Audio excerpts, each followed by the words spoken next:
barrar el pas, posar entrebancs, impossibilitar amb subterfugis legals forçats l'intercanvi d'informació audiovisual entre regions d'una mateixa cultura sols denota la pobresa democràtica que aplica un estat que no acaba d'entendre la diversitat cultural dels pobles que el configuren.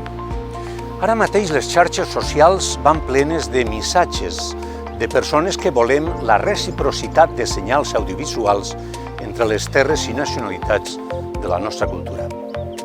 Perquè no es poden posar portes al camp de les zones hercianes.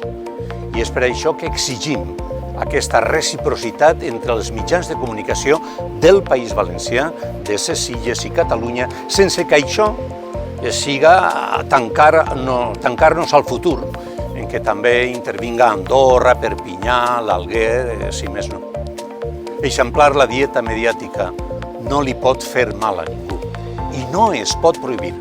Fa més de 50 anys que resta prohibit, però encara estem així. Reciprocitat, ara.